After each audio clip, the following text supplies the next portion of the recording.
Hai, ketemu lagi hari ini hari Jumat tanggal 11 Desember tahun 2020. Selamat datang di bacaan harian, bacaan umum untuk semua zodiak. Ambil jika resonate, lepaskan jika tidak resonate. Silakan lihat description box di bawah video ini untuk rangkuman bacaan hari ini. Well, bulan dan matahari muncul dalam Lenormand dan di sini juga ada intensi yang terindah yang masih sangat awal. Intensi itu sendiri kan masih awal, jadi masih berupa visi, keinginan, niat baik. Dan ini butuh waktu untuk semua intensi yang baik itu bisa bersinar. Ini butuh waktu. Jadi ini bukan satu hal yang kita bisa peroleh dalam satu malam. Apapun yang sedang dipikirkan ini bukan sesuatu yang kita peroleh dalam satu malam. Wishing well, ya, karena kita memang mengharapkan itu terjadi. Ini ada sesuatu yang memang kita harapkan itu adalah di sini bentuknya emas, artinya memang sesuatu yang sangat berharga yang nggak bisa dalam bentuk dengan mudah kita peroleh. Saat ini mungkin sedang mendengarkan apakah harapan kita bisa menjadi kenyataan atau tidak. Tapi yang jelas intensinya adalah kita masih terus membawa intensi yang sama dari hari ke hari. Itu dari 3 kartu ini. Kemudian dari 3 yang berikutnya adalah tentang keberhasilan dan tumbuh kembang, pertumbuhan. Diikuti dengan cinta atau hubungan, tapi di sini diakhiri dengan opportunity beckons. Artinya, ini adalah saat dimana kita sudah mendapatkan semua, tetapi kemudian kita ingin melakukan sesuatu yang lebih dari itu. Apa yang kita sudah dapat itu ternyata walaupun seindah apapun itu tidak pernah cukup.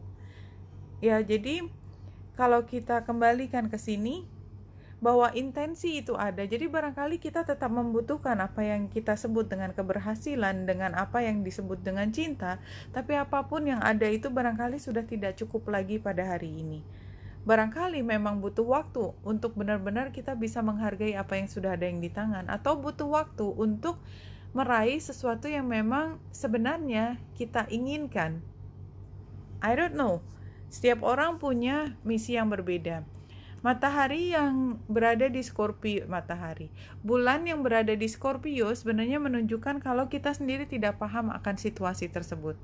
Square dengan Saturnus menunjukkan bahwa kita tidak paham dan barangkali di situ ada yang sudah lama karena Saturnus bicara tentang waktu yang panjang, tetapi juga di situ tentang hambatan. Kita membutuhkan sesuatu, menginginkan sesuatu, udah lama kita ingin katakanlah terhadap satu hal. Dan kayaknya tidak ada lain yang bisa memenuhi kebahagiaan kita kecuali hal tersebut. But somehow, karena ini Saturnus, maka sebenarnya mungkin kita merasa juga bahwa barangkali bukan ini yang kita inginkan juga. Jadi ini adalah satu periode di mana kita sebenarnya sudah berada tinggal satu langkah mendapatkan apa yang kita inginkan, tetapi kemudian kita seperti bertanya lagi, apakah itu benar yang saya inginkan?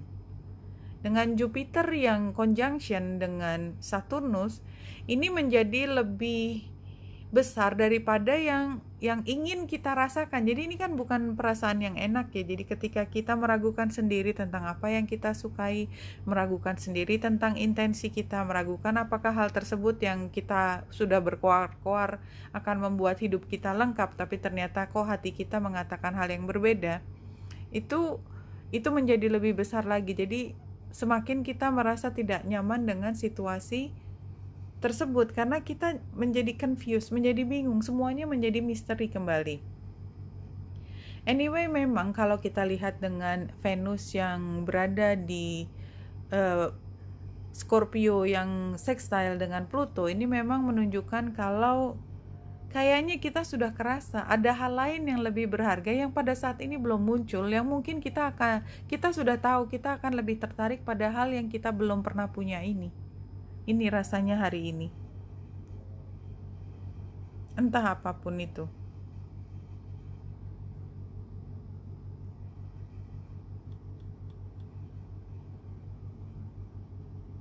Jadi sebenarnya Page of Swords sendiri ini adalah tentang intensi, apa yang kita inginkan, sesuatu yang memang kita baru mulai, dan ini kita perlihatkan di sini intensi, dan juga di sini wishing well. Begitu juga dengan intensi, ini sebenarnya menandakan hal yang serupa dengan energi yang ada pada saat ini, ketika semua itu kayak kita ingin sesuatu yang kita sendiri masih nggak yakin. Kenapa ya kok saya nggak bisa berhenti tentang hal tersebut? Kita tidak bisa menjawab, emang aku suka ya? Kita nggak bisa menjawab hal tersebut. Dan itu sungguh membuat kita merasa tidak nyaman. Karena kita berkonflik sendiri dengan apa yang sudah kita katakan. Di sini sarannya adalah The Hierophant terbalik. Kayaknya memang hari ini adalah saat yang tepat untuk melihat dengan kacamata yang berbeda, dan mungkin kita bisa memahami keseluruhannya. Barangkali dua hal yang tampaknya sekarang kontradiksi itu juga bukan hal yang kontradiksi. Who knows? The World mengatakan bahwa mungkin kita hanya perlu melihatnya dengan kacamata yang berbeda. Saya tutup dengan guiding light untuk hari ini. 5 kartu. Kartu yang pertama, kedua, 3, 4, dan 5. Oke. Iya, situasinya adalah stretch yourself. Artinya kita memang seperti jinjit. Kita kayak sedang memaksakan diri meraih sesuatu. Dan itu bukan posisi yang rileks, jelas posisi yang sangat tidak rileks, karena challenge-nya adalah kalau kita memaksakan diri pada sesuatu, itu kita seperti sedang capek dan kayak kita terbawa untuk, jadi sebenarnya aku pengen apa enggak. Jadi ini kerasa sekali energinya hari ini ketika kita mempertanyakan apa yang kita inginkan sendiri. Solusinya adalah visualisasi. Tentu saja pada akhirnya walaupun kita bingung, kita memang perlu membuat visualisasi tersebut. Kalau ini bagaimana, kalau itu bagaimana. Advice-nya adalah divine timing. Dan tadi sempat saya katakan bahwa barangkali itu juga bukan satu yang kontradiktif. Mungkin keduanya adalah dimungkinkan. Tapi outcome-nya memang kita bingung. Jadi hari ini adalah bingung. Jadi barangkali kalau saya bisa bercerita tentang satu orang yang biasanya menggunakan logika untuk mencapai apa yang dia inginkan, dan itu adalah hal yang sangat umum. Kalau saya ingin ini, maka saya harus melakukan ini. Sudah berjalan begitu lama, dan kemudian pada satu saat dia bingung, kok tiba-tiba punya harapan yang berbeda, saya punya keinginan yang berbeda, saya setengah mati melawan kata hati saya sendiri, tapi somehow tidak bisa dihindarkan. Jadi misalnya kalau saya adalah orang misalnya yang sangat membutuhkan kekuasaan, saya harus menguasai situasi ini, saya harus punya kendali terhadap situasi ini, saya harus jadi orang yang pintar. Kemudian saya tertarik pada sesuatu yang sebenarnya kontradiksi. Kalau kamu suka pada hal itu, orang akan mengatakan apa? Misalnya seperti itu. Dan setengah mati sudah dihindari supaya tidak berpikir tentang hal tersebut, saya tetap akhirnya jumping ke apa yang saya sukai dengan mengorbankan semua rencana saya yang sudah dibuat dengan matang.